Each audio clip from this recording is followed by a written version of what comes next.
Hey, hey, hey. It's a little drama. Real shit. Hey, hey, hey.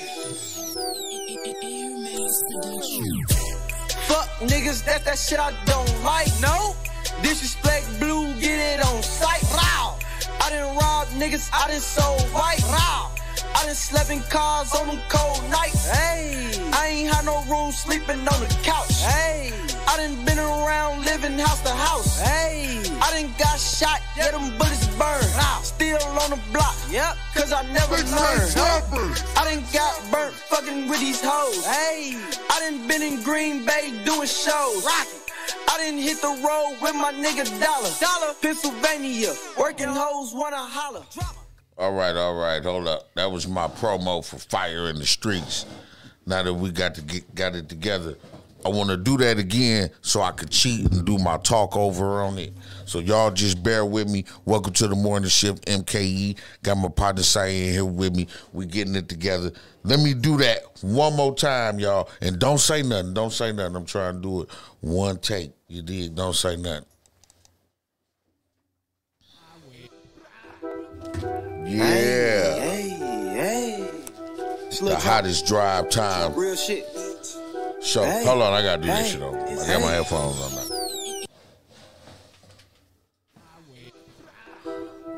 HittingHardRadio.com presents Fire in the Streets, the hottest drive time show on earth, guaranteed. Let's go. Hey, we don't like, yeah. You can catch us Monday through Friday, 4 p.m. to 6 p.m. HittingHardRadio.com. Bringing you the hottest music in the streets, the hottest music in the clubs, the hottest music anywhere. Right here, HittingHardRadio.com. Fire in the Streets, hosted by OG. Yeah, we getting down, baby. You know what time it is. Fire in the Streets, 4 p.m. to 6 p.m. Monday through Friday on HittingHardRadio.com. Don't miss it. Hey. All right, now we on the news. In a homicide in Milwaukee. It happened shortly after 1 this afternoon near 91st and Appleton. Police say a victim was driving when several shots were fired. The 33-year-old victim was hit. That vehicle collided with a light pole. The victim died at the hospital. Police are still investigating a motive here.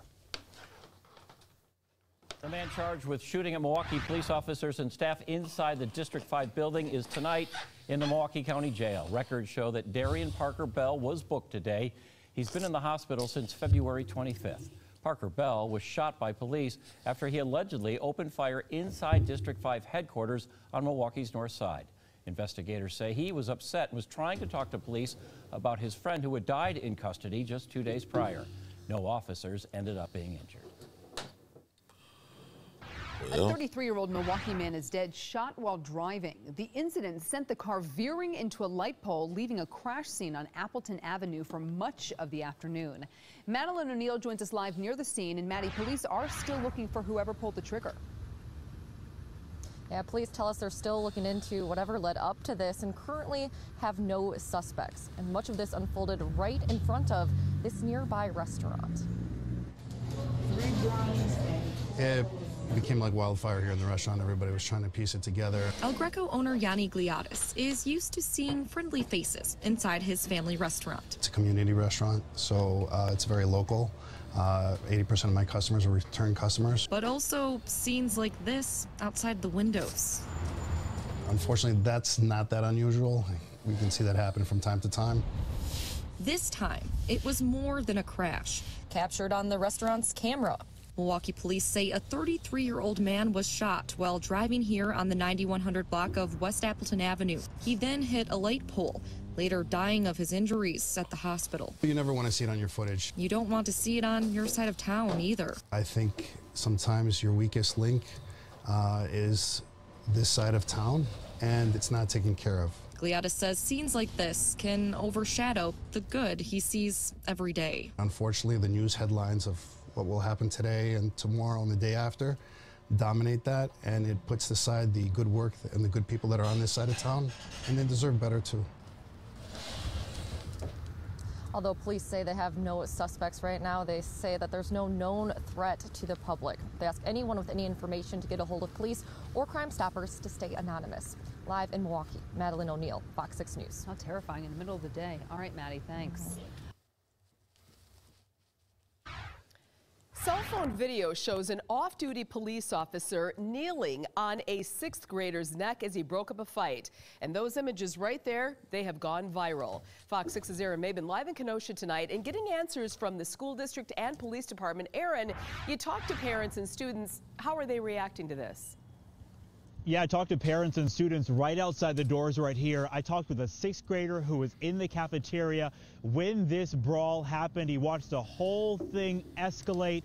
This is pretty upsetting to both students and parents here in the district. The police department and the school district have launched an investigation. Chaos in the cafeteria. Kenosha police say one of their officers stepped in to break up a brawl between 2 students at Lincoln Middle School. The video captured Friday appears to show the officer's knee on the back of a student's neck. I don't think it has to be at that extreme. Parents and students who saw what happened They started to fight and everybody was screaming. tell Fox 6 they fear retaliation, so we're hiding their identity. First off, I've taught my kids to respect people and to respect elders and to respect their other people that are in the school. And if they have problems, use their voice. They don't have to go to violence. Kenosha police say the 37-year-old officer was working off-duty for the district. The department declined an on-camera interview, but in a statement said, "We are keenly aware of the significant sensitivity surrounding the photo." KPD, together with KUSD, is investigating the incident in its entirety while being cautious not to make conclusions based off a small piece of information shared on social media. Police say a staff member was hurt. You can see in the video the officer's head appears to hit the table as he goes down to the floor. Both the district and police say they will review their policies and procedures. So the officer in question is currently on paid leave from the district.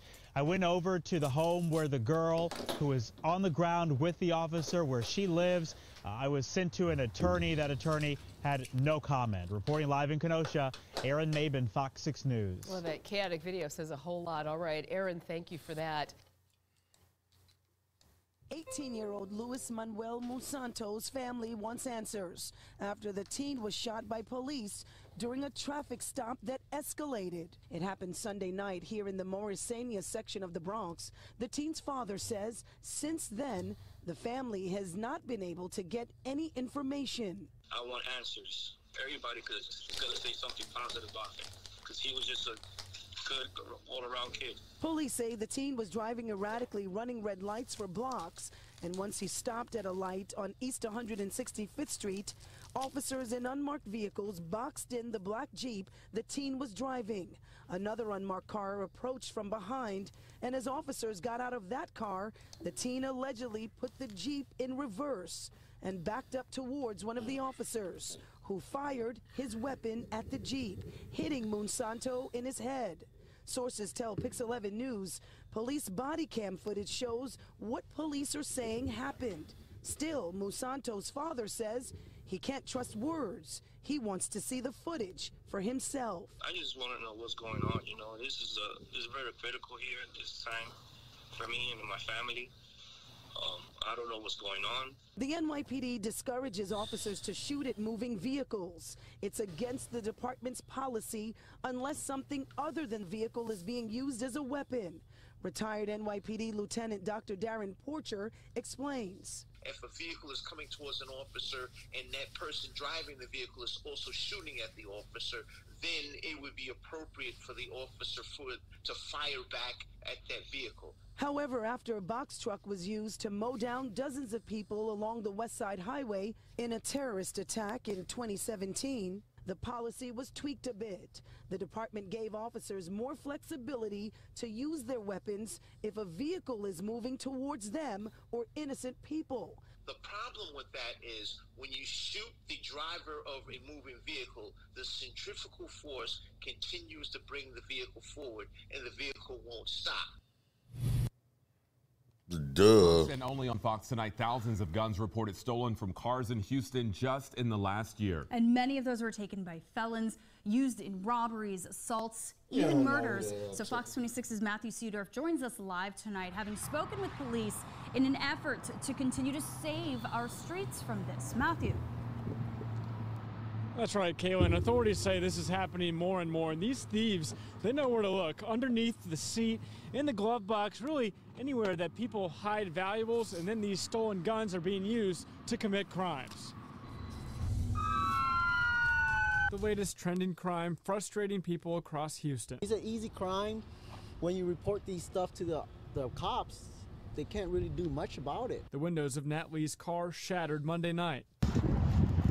He thinks someone followed him from a shooting range, targeting his gun. So you think because you had this locked, it kept him from stealing the gun? Yes, sir. But lucky, you know, before I got off my car, I was like, man, good thing I hide my gun. I had like a gut feeling that someone might rob me. People have to stop leaving their guns in their cars. Sergeant Tracy Hicks from the Houston Police Department. We've had apartment complexes with 40, 50, 60 cars broken into and nothing missing.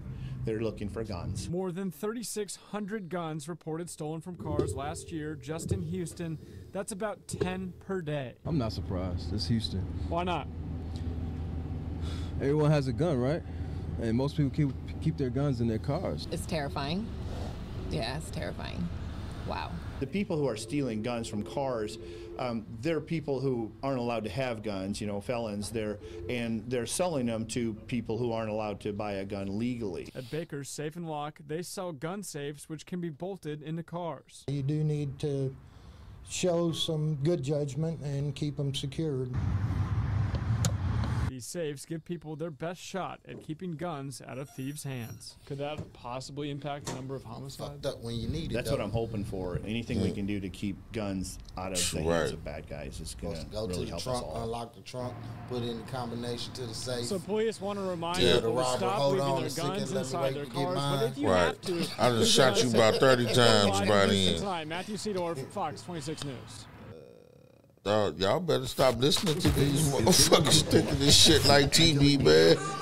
Y'all gonna be dead somewhere, man. Breakfast Club. So listen up. What did you just tease? Did you say Alicia Keys? No. What'd you say? I said Kanye West. Oh, my God. All right. Now, Kanye West has shared a poem, and it's called Dead. And you guys know we talked about the poem that he shared previously that was called Divorce. Now he posted, I feel already compromised that I have to justify my expression after over 20 years of art that I've contributed to the planet, but I also see the need to make sure we as a species are allowed to still feel anything. Men not allowed to cry, celebrities not allowed to cry. I will not explain this new piece, for the explanation destroys the mystery and magic of true love and puts it in a box that can be counted. Art is subjective. Art only works when it is the artist's absolute truth. Someone's truth can be another person's lie. We don't all have to feel the same because we are not the same. So he presented this poem called Dead. No one wanted to tell me I was dead, and only people that would talk to me were in my head. No one wanted to tell me I was dead. Only people who loved me would visit in their dreams instead. They would come to my grave and sprinkle some bread, so on my tombstone the birds would be fed. It's a whole long poem, but you guys can read the whole thing. And so he, at the end, says, this info is for the living, and surprise, you're dead. Is the ending of that poem. No, it sounds like we need to send Kanye West some healing energy. Yeah. So he, I guess, has been expressing himself through poetry. Mm-hmm. All right, now get ready for it. Nicki Minaj's Queen Radio to make its comeback. And this is actually going to be on Amazon's radio app called AMP. And so they've already secured other celebrities to be hosting their own shows. That includes Pusha T, Tinashe, Lil Yachty, Big Boy, Travis Barker, and that's just to name a few people who will have their own shows. So get ready for Queen Radio, which originally premiered on Apple Music's Beats One radio station back in 2018. Now she's coming to Amazon. I'm not mad at it. I know some radio personalities that'll be launching some shows over there as well. Mm-hmm. Yes, we know some people that are going to be working there too, so that should be an amazing situation. And the app is currently available for iPhone in beta, so it requires an invitation if you want to join, but you can also sign up right now to join a waiting list so that you can get access.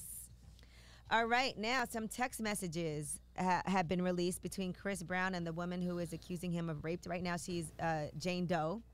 And so there's also a voice message that has been released. Now, Chris Brown posted this, and it's an audio recording that she sent to him after the alleged assault happened.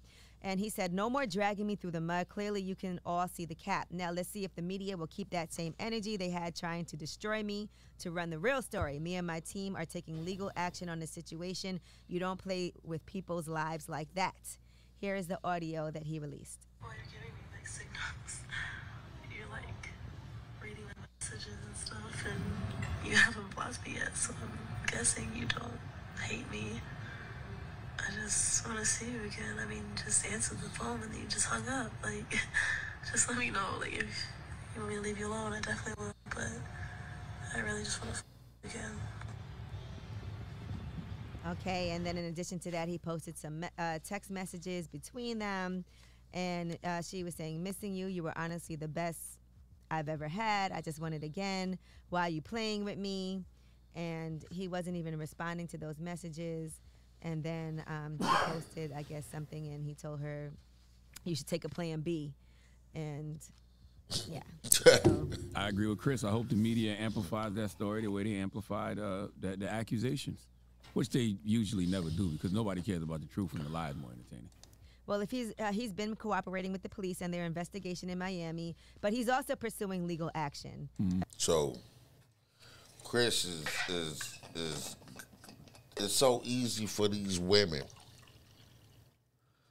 to step up or to say Chris Brown raped me or whatever, because he's Chris Brown, rich, famous, on top of the world. People believe it automatically. It's like he had to. Women are, and then when it comes out, the bitch said that was the best dick she ever had. She just wanted it again. He busts out all the texts and everything. We ain't heard nothing about it. That's the reason I'm saying something about it. When she accused him, it was everywhere. When it found out she might be lying, it was nowhere. Man, y'all better be careful with these.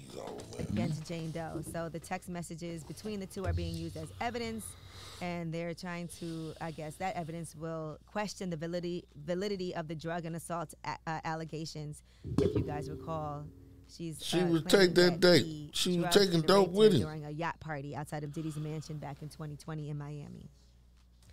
All right, so we'll keep you updated on that. I'm Angela Yee, and that is your Rumor Report. All right, thank you, Miss Yee. Charlamagne, who you giving that donkey to? You know, 4 after the hour, it's a double donkey, you know, because I need Calvin Ridley of the Atlanta Falcons to come to the front of the congregation, but I need the NFL to come to the front of the congregation, too. I'd like to have a word with both of them. All right, and also, after that, Ask Yee, 800-585-1051. If you need relationship advice or any type of advice, get on the phone right now. It's The Breakfast Club. Good morning. I don't know why I'm still playing this shit. In other news tonight, in South Jersey, 3 women are facing charges for a disturbing crime. Police say they used an electric shock collar on a 13-year-old girl in their home. Action News reporter Trish Hartman is live outside of the Stratford Police Department tonight with the full story. Trish. Rick, this story is just heartbreaking. Authorities say a 13-year-old girl was abused and neglected and accused the suspects of forcing her to wear a shock collar meant for a dog around her neck.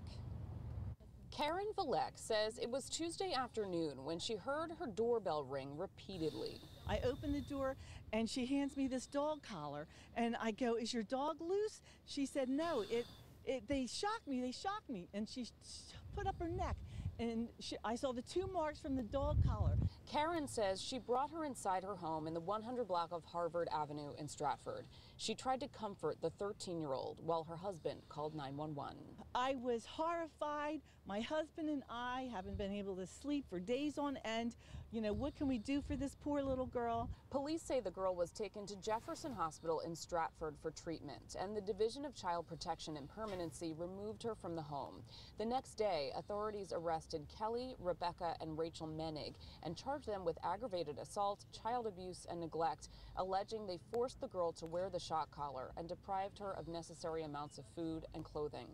While the three women denied the abuse when interviewed by detectives, police say another resident of the Menig home told them the dog collar was forced on the girl as punishment when she was, quote, bad. Karen says she suspected the home was an unpleasant environment, but never imagined this. You can hear it in the winter through the windows, always yelling and fighting. And those three Nobody suspects never are still said locked up shit. in the Camden County Correctional Facility tonight. See how they do that? Did y'all see how that went? She could sleep through the arguing and fighting, but she couldn't sleep after seeing the dog collar. Right, right. But see how everything, they was over there doing that. If me and my people was over there yelling and screaming and carrying on, the police, they'd have been saying, the police have been called out around 5 times. You know what I mean? They'd have been calling the police like a motherfucker, but when it was they people, they ain't say a motherfucking thing. I don't care. Motherfucker over there dying. They got a bitch with a shock collar on. They ain't said nothing.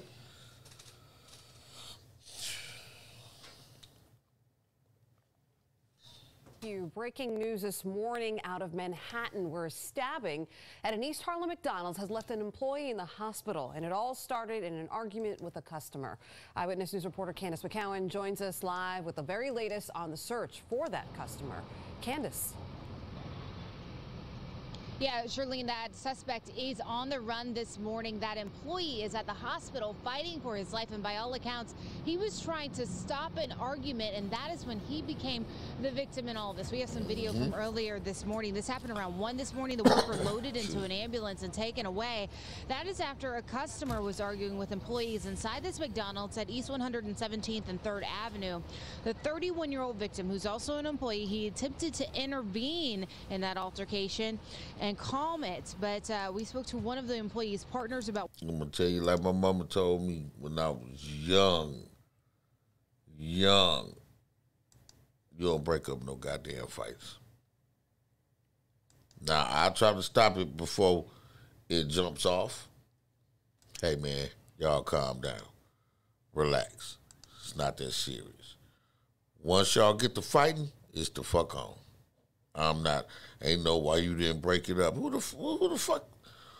I'm not a bouncer. I'm not the security. I'm not none of that shit.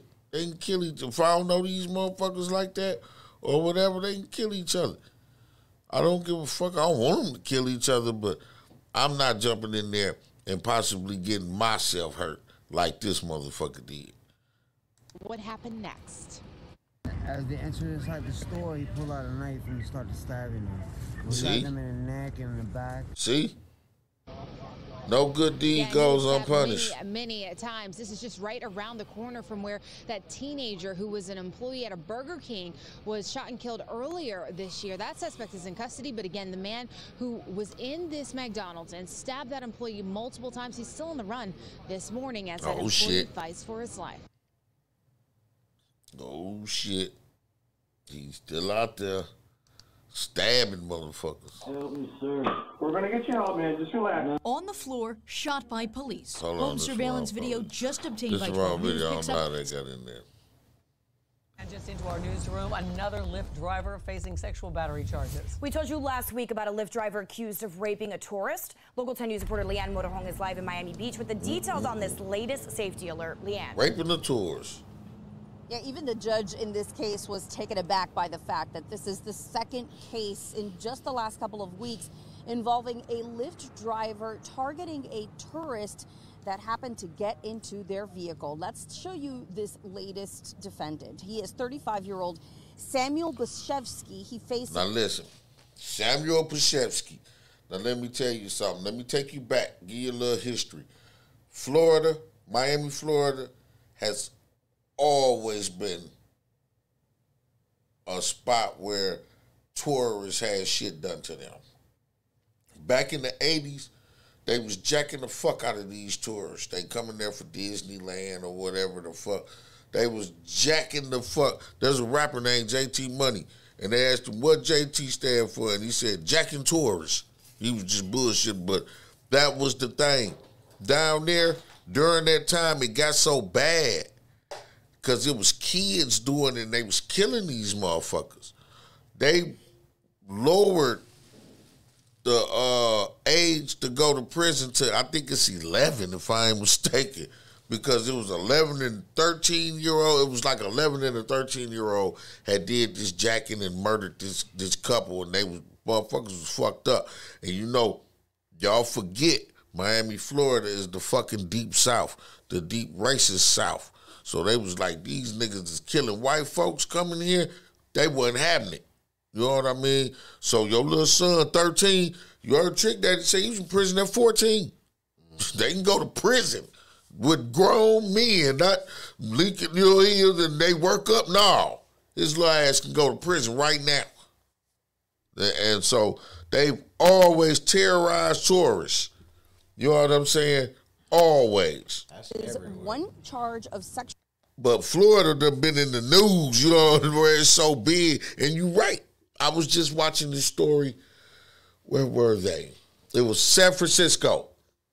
They got a thing called they boosting and bipping.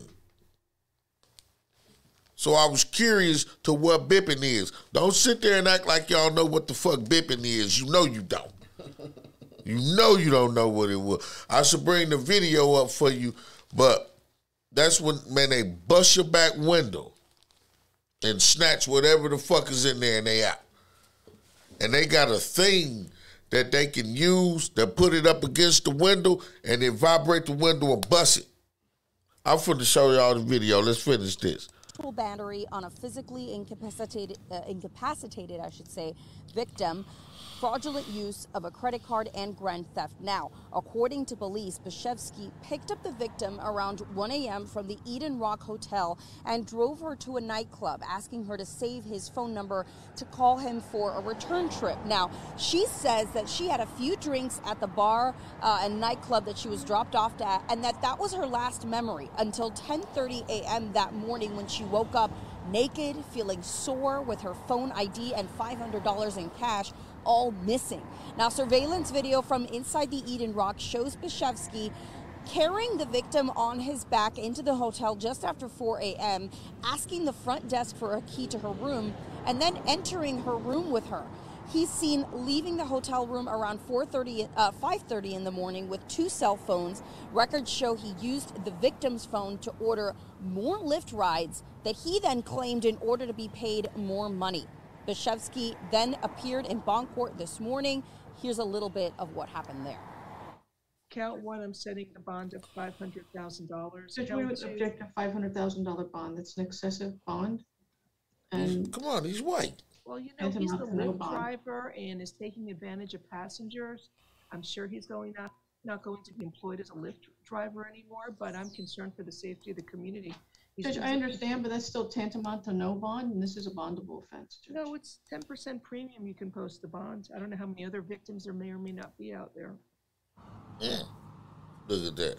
They arguing All for right, so that's too much. He just raped the bitch. What? Kevin Rojas, he's another Lyft driver who was arrested for raping a tourist he picked up in Wynwood. According to Miami Beach police, the victim was drunk and fell asleep in Rojas's back seat. He then drove just past her hotel in Miami Beach and raped her in the back seat of his car, then dropped her off at her hotel. He was then held on a $500,000 bond. Similar case here, Bashevsky admitted to bringing the victim back to her room, but denied any sexual activity and denied to provide a DNA sample to investigators. The judge ordered him held on a $520,000 bond. Oh no, maybe they do got a little privilege. How the hell he deny that? Story all day. For now, reporting live on Miami Beach, Leanne. When they told me they needed DNA, and I told them they needed to go get a court order, and they did, And then I said, well, what if I refuse after the court order? They say, you don't want to do that. You know what I'm saying? Because we go get that shit from you, sir. You know what I mean? So, yes, he was able to just be like, I don't want to do it. Maybe the law is different in a different place. Maybe the law is different, Syed. You know. I argued with them people, too. They showed up with the court order. I ain't never seen that shit like that Me before. too. I'm like, man, that shit fake. That's what I said, too. I said, no, this shit happened too fast. You know what I'm saying? The commissioner, that's who they go to. I'm like, nah, hell no. Because I told them, like, y'all go out to get some. I ain't giving y'all shit. I'm like, man, that shit fake. Then I'm like, man, I'm already a felon. My shit on the books. Right. Just take whatever you already got, put it in the system, and see if you get a hit like y'all do the motherfuckers that's charged with rape and shit. Why you need to physically get my DNA again to test it against the guns if your plan ain't to put it on the guns? And then, you're right. Because with all this, does DNA expire? Why do you need to keep getting my motherfucking DNA? Once you got it in the system, it's in there. With all the backlog, how the fuck you got time to keep getting DNA from people that get caught with a gun? Right. Yeah. And you got motherfuckers who been raped and y'all ain't tested DNA in 3 years. Right. They just walking around. Yeah. Now, I was telling y'all about bipping, just in case y'all don't know what it is. I can never see the comments, man. That really pisses me off. Maybe it ain't none. Oh, no, there they go. No, that's us. Anyways, there's people watching, though, Anyways, y'all, let me show y'all what bipping is in case you didn't know. There's a longer video where they really explain it and go through it, but it's like 13 minutes. Maybe I'll pull that one out if this guy don't give it to you how I know he can give it. So here you are now. Your parents are locked up. You're living with your aunt and grandmother. They don't have a lot of money, so you have to start figuring out a way to make money. So what do you start doing at this point? Robbery with arms, baby. Hitting legs, bipping cars. So bipping is something that's kind of unique to the Bay. I've never heard that term outside of the Bay. Describe to me. See, you ain't know what bipping was. It's like basically like car burglary, like people breaking into cars. It would seem like it's petty, but me being from San Francisco and living in San Francisco, it's like a tourist. Like we're one of the biggest tourist attractions in the country, so it's like we got a lot of tourists that come with a lot of money and. Man, these motherfuckers was getting. Listen. I'm gonna show you the video. So I'm gonna show it to you. Fuck it. That was the thing. Like car, broke by somebody's car. Like I done seen people hit for 100,000 in cars, 10,000. 100,000 for sure. What would you find in that car that'd be worth 100,000? Not you cash. Personally. I'm telling other people. Cash. You hit for Someone cash. would have 100,000 in cash in their car. To this day, I don't know. I just tagged you in it. It was A-Rod just got hit for 500,000. Yeah, I saw that DM. See? Yeah. Well, his car got broken into, and they took $500,000 out. Hey, there was he $500,000. got 500,000 worth of stuff in his car. Jewelry, like watches. Yeah. And look, they got. Hold on, I'm finna so play it's like this shit big for y'all. on that, like. You know what? We finna like do this in the last 2 years. I'm finna do this shit because he ain't really explaining. Welcome back to another episode of Swamp Stories. Before we get started, I wanted to show love to everyone who watches these videos and even those who are critical of California. The beautiful city by the water, once the fastest growing city in the country and home to the biggest tech companies in the world. San Francisco became the most expensive city in the country for a reason, but those reasons have faded away. These days, the lines to leave are much longer than the lines to move there. San Francisco is now the second fastest declining city in the country. The city lost over 90,000 residents in 2020, which isn't unusual, but this time around, they aren't being replaced by people moving in. The cost of a U-Haul to leave San Francisco is 20 times higher than getting a U-Haul to the city. The main reason people used to leave San Francisco wasn't by choice. Most claim that they simply couldn't afford it anymore. But these days, the reasons have changed. And a big reason is crime. 88% believe homelessness has worsened in recent years, and 80% believe crime has also gotten worse. 70% believe the quality of life has declined. A good number of San Franciscans are concerned about. Would suspect it's just getting worse and worse. It's crazy. It's getting crime has also gotten worse. 70% believe Watch the quality of life grab. has declined. A good number of San Franciscans are concerned about staying in San Francisco over the next 5 years. They said it's lawless. It's just lawlessness. People are just openly just coming in and stealing stuff. People that you would never even would suspect. It's just getting worse and worse. It's crazy. It's getting bad. Residents claim that crime is completely out of control in San Francisco. Specifically two things, car burglaries and shoplifting. Both have gotten so out of hand that SFPD has all but totally given up on stopping them. Shoplifting has gotten so bad that Walgreens closed 17 locations in the city, and not because they can't sell toothpaste anymore.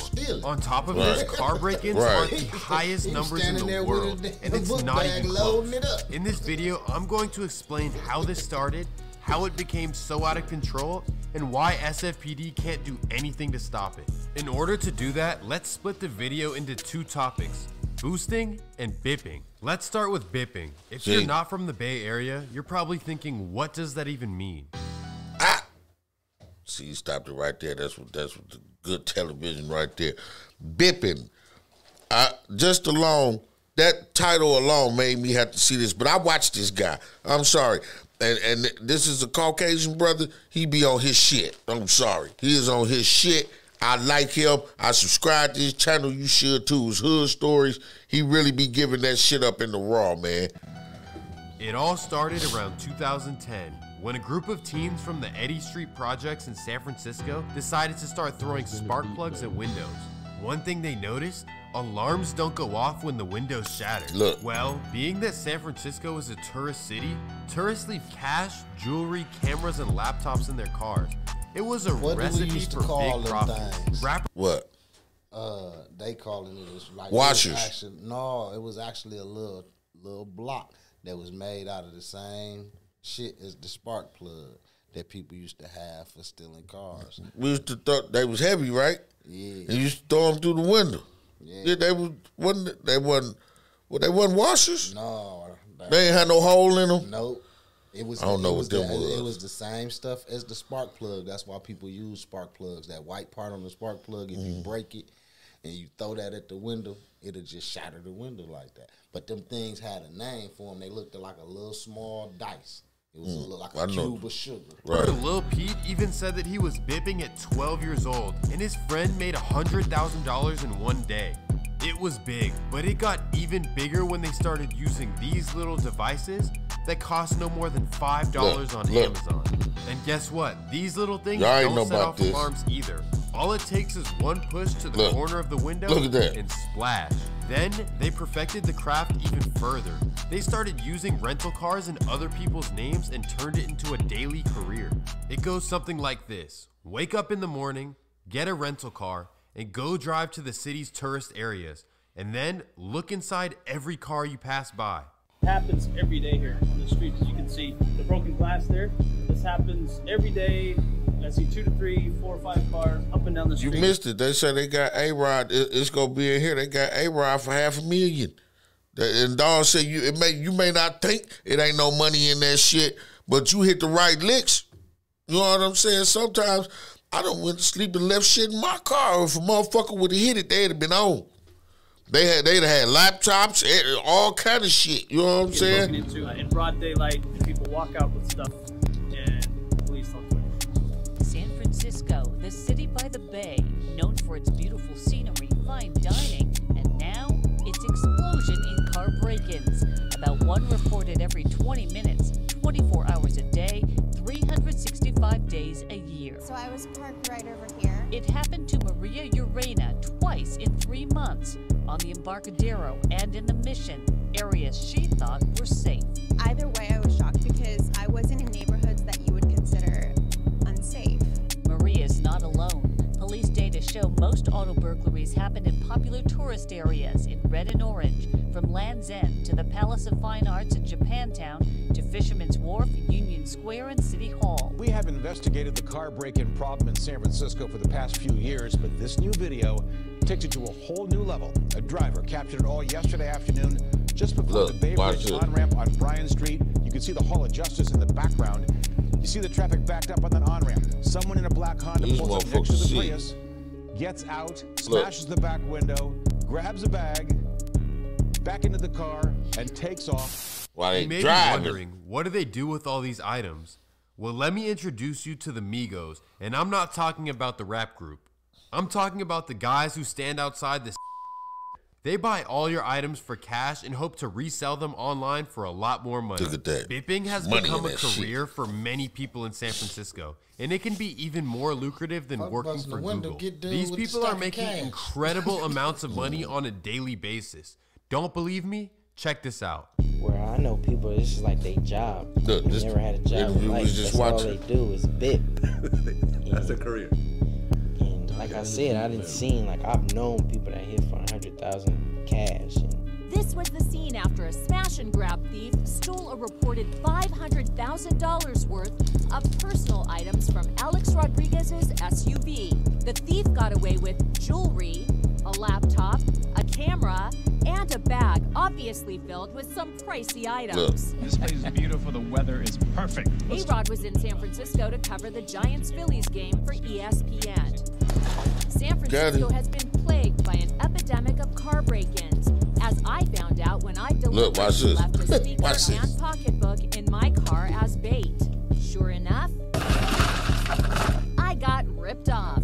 What the thief didn't know was that I had placed tracking devices in the speaker and the pocketbook. I confronted the guy in a subway station. The problem is so bad, as I interviewed a neighbor fed up with getting ripped off, I got hit a second time. Unbelievably, when we were inside the interview, thieves that one wasn't planned. And look what watch what she said they got them for. Came out here, and they broke into our crew truck. Check this out. They broke this window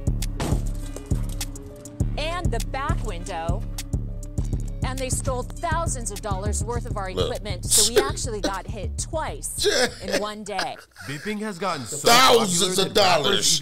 They a whole camera crew. See, I know some of that shit is insurance scam. Y'all ain't finna blame all that on them boys. Oh, of course they getting back. You know what I mean? Money a little low or something happening. I need a new car or I need a new watch or something. I'm finna go out there, leave this shit in the car, let them bow. You know what I'm saying? Oh, no, they got me. You know what I mean? Straight up. It's a hustle all the way around. Dude running with your shit this way, you pointing at somebody not that way. Get him, him. They like, sorry, he went that way. No, he did. That ain't him. Straight up. That's why I say if you steal my car, wreck it, total it, so I can get another one. I ain't making payments on my shit. They'll have to give me one. People thought motherfuckers who were still making payments, but they was gonna be able to wreck a car and get a new car and not have to pay payments on it. I don't know how they thought that. You were supposed to just pay that motherfucker off, Roddy. Right. And really, that's all they do. You still off the hook for a car, though. You still got to buy a car. You just ain't got to pay for that one no more. You know what I'm saying? That's the part of the scam people don't know about when they try to do it on their own. Yeah. You trying to get rid of this problem. Right. And you can afford another car. Right. You just need this one off your name. Right. Yeah, I just need this one gone. Then I'm going to go get another one. You know what I mean? But, you know. Songs about it. Hey, when I pick this whip, watch this motherfucking splash. Look, and then they rap about it. They getting so much money. Sound familiar? Right. they bipping. Now, see, that's why I like the YouTube and I watch these different people from different regions, because this dude mainly deals with the West Coast. And I think he wouldn't go as far as Seattle and shit like that. But they got whole different shit. You know what I mean? And the words, you may listen to the rap and you don't understand what's going on. But the people that live there where they from understand that. When we hear bipping, we like, what the fuck is that? Hey, you know what I'm saying? It was the same thing when Jack It Down them came out. Would teach you how to jack. Other people from other places was like, what the fuck is they talking about? Right. Right, yeah. We say jacking, you know what I'm saying? That's something that means something else. You know what I'm saying? Cali, you say jacking, they talking about jacking. But you need to know all this so when you travel, you go to places. I know how to get down in the Bay. I know the gang culture there. And California, period, is very fucking serious. It is the most serious in the world. They do not play about that shit. You know what I'm saying? Them colors. You got cats that wear Texans hats. That's a gang. They represent this gang. You don't know what the fuck is going on. They got the one boys. What did they wear? They wear green. They got Crips that wear green. They got, you know, it's just all over the place. But you need to know some of this shit so when you travel. 50K on 150 on the dash.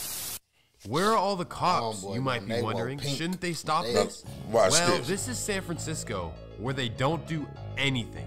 They are notorious for being lazy and turning their backs on crime. But you really can't blame them. Here's why. The district attorneys don't charge crimes the majority of the time. Don't believe me on this? Check this out. Let's compare California cities. 39 out of 100 arrests in LA result in time served. 21 out of 100 arrests in San Jose result in time served. It's 14 out of 100 in Sacramento, 13 out of 100 in Oakland, but in San Francisco, only 4 out of every 100 people arrested will actually serve time behind bars. So I would imagine that SFPD most likely feels... I was going to say I would move there, but I ain't no criminal. I don't want to do criminal shit and they'll be jacking me. Because even if they do solve a crime, chances are the suspect will be back on the streets in no time. Just in case you think I'm exaggerating about all this, let's get into the numbers. Between 2010 and 2017, there were 81,000 car break-ins in San Francisco. Damn. Now, I want you to guess how many resulted in arrests. I'm in 13. Whoa. That's right. SFPD made 13 arrests in 7 years. Wow. But even for these 13 unlucky people, how many actually did time? I don't know the answer, but you can probably assume you're in the wrong place. Many. Now I'm going to show you one of the most insane stories you have ever heard. And this is just regular stuff in San Francisco. Let me introduce you to Vermont Jones. He was a well-liked basketball player who grew up on Eddy Street. After high school in 2016, he decided that he would take the street life to a whole new level. And honestly, he was not even good at it, like really bad. From 2016 to 2019, he would be arrested 35 times in San Francisco. But that's not even the crazy part. In these 35 arrests, he was charged with 18 felonies and 37 misdemeanors, with many of these being bipping cases. Well, after all this, it's 2020 and his lifestyle has not changed one bit. But why would it? He has not done any time for any of the crimes he committed. San Francisco would put him on an ankle GPS monitor, but even that wouldn't stop him. May 5th, 2020, while being tracked by SFPD, he would drive out to Union City and he would go on a rampant spree. Well, the GPS monitor was still on and working, but I guess it never alerted SFPD of him leaving the city. Regardless, Union City PD would track him down because of fingerprints and they would issue a warrant. But this is the East Bay, and the chances that they will actually sentence him are higher, so he goes on the run. Well, actually, I wouldn't call it going on the run because he went right back to San Francisco, where he lived for months in a large condo and sustained a life of luxury. Months would go by until it's October 1st, 2020. Vermont Jones would head down to Union Square, right across the street from Neiman Marcus. That's where he would find an elderly Asian man with a bag. He whips out and puts the metal to his head. Little did he know, this man had a background in martial arts. The elderly man wrestles the out of his hand, turns it around on him, and bam! Damn! Damn! It's sad, especially because he should not... shit! Oh man, I'm fucked up. What a way to go out, you know what I'm saying? The Asian dude need to do them self-defense videos. Right. He arrested would put him on an ankle GPS, sentence him. Damn! It's sad, especially because he should have not... You picked the wrong motherfucker that day, Mr. Criminal. That was the wrong motherfucker that day. Don said he had a background in martial arts, grabbed the gun, and killed his ass. This motherfucker done tried to rob It Man. Right. IT Man, yeah. Hey, and then he killed him. He ain't holding for the cops. So ooh, man. Y'all better, all right. Well, we always say killers get killed too. You be out there thinking you the only one. You try. Look at this old man over here. This gonna be easy. He done ran his ass up on Bruce Lee. You know, hey, things like that. And this just refreshes this in my head. You never underestimate anybody. Hey, you remember some years back? You remember some years back on Center, an old man cut a motherfucker up. They was trying to do that old knockout game or whatever they were trying to do to that old man, and he carried that old razor. He just let that boy all up. He didn't kill him, but he cut him. Right, it happened. You can't underestimate nobody, and you don't know what a motherfucker know. You don't know what shape they in, or that day, fam was not being robbed. That was what's in his head. No, this ain't happening. I will kill this nigga before he get this motherfucking bag. You know what was in that bag. Right. He might have some China white that motherfucker. Like, nah, you ain't getting this bag, fam. This bag worth $500,000. This bag belonged to the Yokozuna. Right. If I give it to you, they gonna do worse than what I'm gonna do to you. They gonna kill both of us. Right. This elderly man Right. off to a dangerous person. You trying to get both of us murdered. These kinds of events are a big reason. But they don't know that too. If young people, let the young people know that's getting in the street. This is how this go. I give you 3 keys of drugs. You go out and you get robbed. For some reason, you may think I'ma watch that because they took it from you. Nah, you owe me for 3 keys, motherfucker, and I need my money. You know what I'm saying? That's the way that shit work. Now I got robbed. It's gone. Well, you better go get it. And back in the day, that's how the bank got robbed. Somebody had to pay a debt. Right. I remember I owed some motherfuckers. I had to go. I know y'all listening. Chill out. I ain't telling. Right. I had to go out and do some things because I owed some motherfuckers. You know what I'm saying? It be serious out there. Let's just say you don't never want to owe a motherfucker. Right. You don't never want to owe no motherfucker, man. Especially a motherfucker that want to get paid. Yeah. And let me tell you, the worst motherfucker to owe is a motherfucker that know you a killer. Oh, yeah, because now you work for him. Yeah, or they might, you know what I'm saying, you might get invited over for coffee and never leave that motherfucker again because they scared of your ass. I tell my son that it's a downside to motherfuckers being scared of you, bro. That's a downside. To me, they'll shoot your ass, they will empty the clip on your ass because they out of pure. Look how many cops said, I fear for my life, got scared and started shooting. What dude did to King Vine, he wasn't even fighting. Right. They was out there scared. He got killed by a motherfucker who thought he was next. Yep. Because he didn't have to shoot him. That was whole shit. I don't care what y'all say. He did not have to shoot that man because I heard all kind of people say, well, that's what the shooter's supposed to do and this, that. No, hey, my man that talked all this shit to this nigga should be able to hold his own. You talk shit to this man, you provoke this man, you should be able to hold your own. Fuck that. Hey, and that's another thing. We would have been out there stomping the shit out of King Von, if anything. Right. They talking about that's what a shooter's supposed to do. What the fuck y'all learn what a shooter's supposed to do? And ain't none of them shooters. You know what I mean? Because first off, hell, if he was really his shooter, that shit wouldn't have never happened. Yep. Because the shooter is there to prevent the shit, not right. to respond to the shit. Right. Von would have knew not to throw that punch right away. Von. Stop playing, Von. Get back in that car, Von. This ain't Chicago, Von. You know you wouldn't be doing this in Chicago like this. Right. You know better. Get your ass back in that car, nigga. You know what I'm saying? It wouldn't even went down. You know, motherfuckers out here know they unprotected and this, that, and you know, Quando handled it bad too because I used to like him. But he handled it so bad that I didn't. You know what I'm saying? I stopped listening to him. Plus I'm BD, so you know you killed him. You know what I'm saying? But vaping is not even the biggest form of theft in San Francisco. that would be shoplifting. Look at this shit. Is a trend that locals that ain't call shoplifting. boosting. It has gone rampant in the past few years in San Francisco to the point where people... Hey, shoplifting is look left, look right, look behind you, slip some shit in your pocket. You know what I'm saying? That's shoplifting. That's brazen theft. That is brazen theft. It looked to me like they was collecting their shit. Man, I seen one motherfucker, he behind where the you know you go to Walgreens and they got the cigarettes and shit, he behind there filling up his bag, was walking out, looked and seen some shit and went back, and I'm like, wow.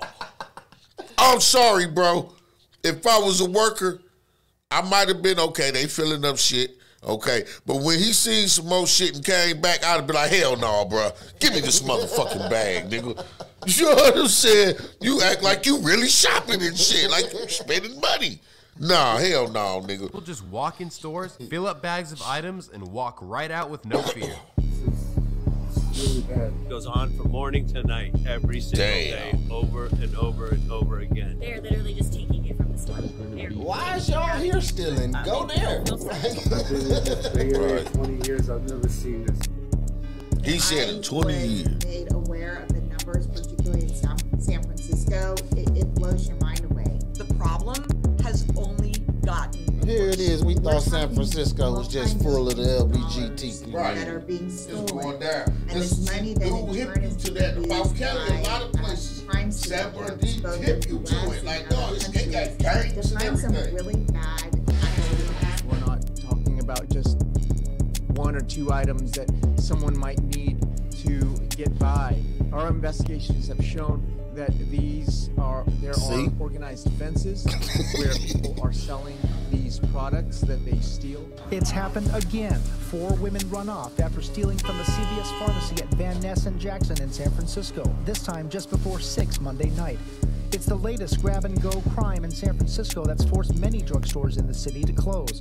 The man who took this video tells me he feels sorry for the workers who have lost their jobs or have had their hours reduced because of what he called out-of-control shoplifting. Organized retail theft has become such a hot-button issue that it's now a point of focus in the Look, he tried to trip dude. This has caused stores to close all over the city. When the stores would call SFPD, they wouldn't even show up. But hey, why would they? Let me introduce you to California Penal Code 49.5. Theft of under $950 is not a felony in California. SFPD can arrest thieves all they want, but rest assured they will be right back out on the streets in no time. Wow. SFPD officers have been quitting in large numbers. Currently, they are under. If I take $900 worth of shit, it's just a misdemeanor. Wow. By 400. On top of this, homicides are up in the city as well. Hopefully, San Francisco can they turn better hurry up. They from change this still one shit. of the most beautiful cities in the world. Thank Man, you this guys 11 so much o'clock, for y'all. watching. Make sure to leave a like and subscribe for more. All right. Yeah, man. Thank y'all for tuning in. Thank y'all for sharing. It's OG Wednesday. You dig? So y'all come over, man. I'm gonna hit you with some of that OG shit. You know what I mean? OG music. Y'all can call in your requests. I'm willing to take them. Let me see what I'm going to start with. Let me get it started with a little bit of, yeah, we going to do that. We going to do that, y'all. Y'all tune in, man. Come to hittinghardradio.com or go to the app or Live 365. We about to get it on in. We appreciate y'all. We out. Crest whitening